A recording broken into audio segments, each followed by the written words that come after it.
you doing? Louis Largent here on MTV's 120 Minutes, and the guy right next to me needs almost no introduction at all. His name is Bob Mould. He plays in Sugar, and of course of Husker Du fame, and of even Bob Mould fame. And you were kind of going through a renaissance of sort on the career front. Is that an accurate assumption? Well, we had a couple good records in the last year. Things have been going well. You know, Sugar's taken off. People seem to be really into the new stuff. Been just out banging it out on the road constantly.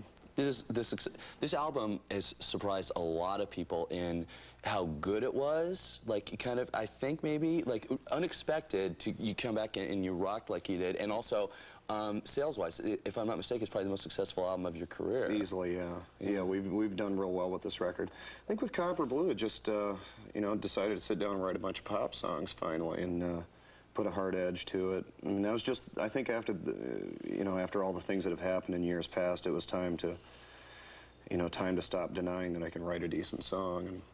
And the world is glad that you did. You get lucky sometimes. Now, you have a new EP out. That's out right now. Yeah, got Beaster. It's 31 minutes, sort of a short form album, mini, whatever it is, but sort of a loose conceptual thing.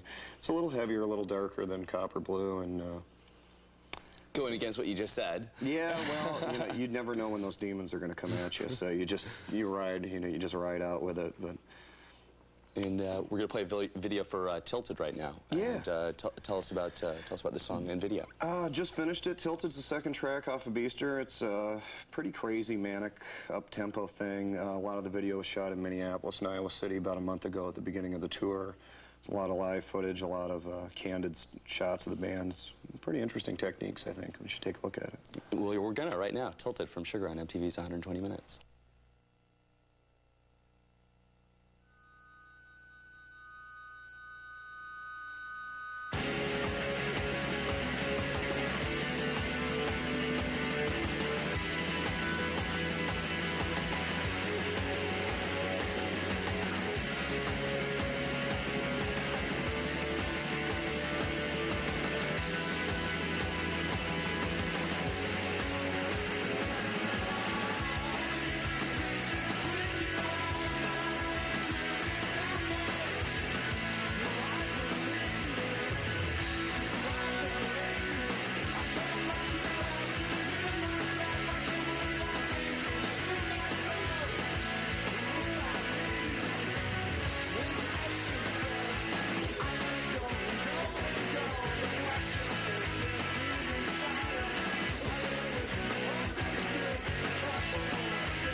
is Tilted from Sugar, and Bob Mould is our special guest this evening on 120 Minutes.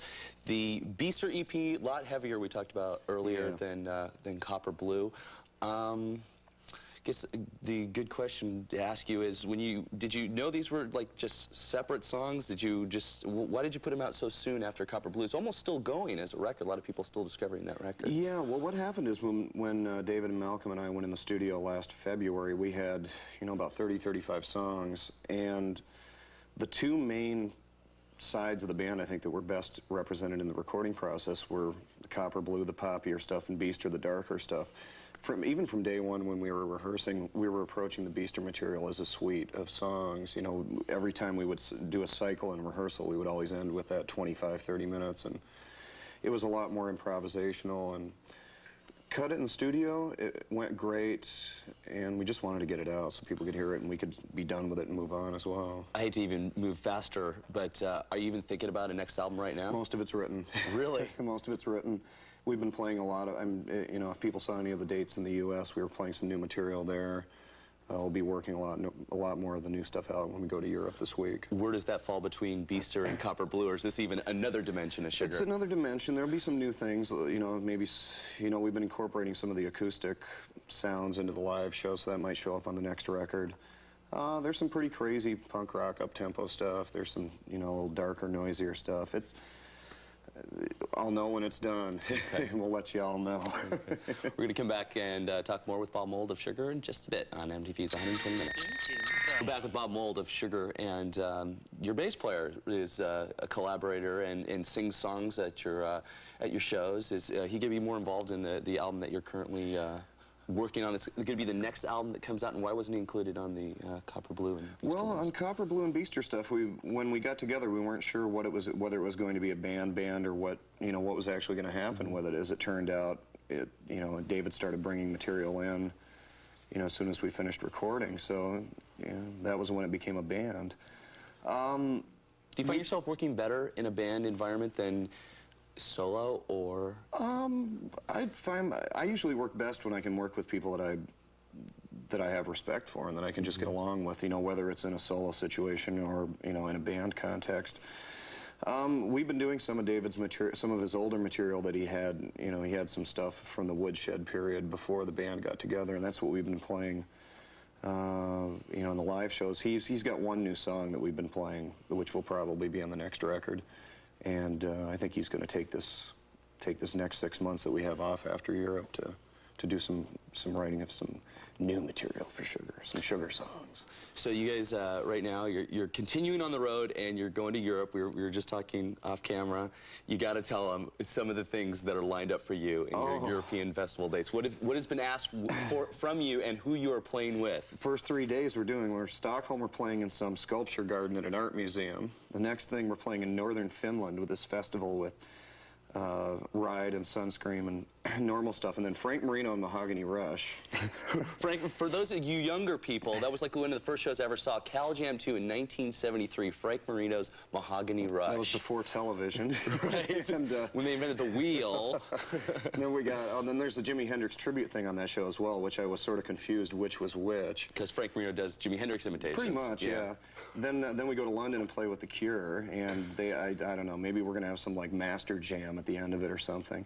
And we go on and we do some shows in France. We're going over to Prague, doing some fun stuff. A couple big festivals in Belgium with Neil Young and Metallica and Lenny Kravitz. There you go. And Faith No More, I think. And then we're going to wrap it all up at the beginning of July with a big show in Brixton Academy in London with a whole bunch of our friends. I think Cum and Cell and a group called Bivouac from over in England. And then after that, we're done. We're done. We'll go in the studio beginning of next year. Well, looks like it's going to be a good summer for you, and hopefully good luck on making the album. And we're going to see if I Can't Change Your Mind. Cool. Speaking of great pop songs, whose mind can't you change in this particular song and video? Probably my own. Really? That's what it usually comes down to.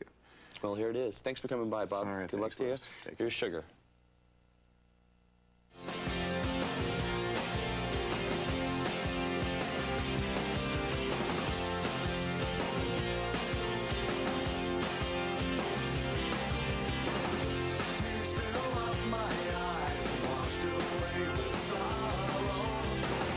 Somewhere in my mind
and we want to thank Bob Mould of Sugar, total class act, and everybody's really happy that he's getting so much success now, deservedly so after going at it for 10 years. And I want to thank him for stopping by. And thanks again to Bob Mould from Sugar for stopping by tonight.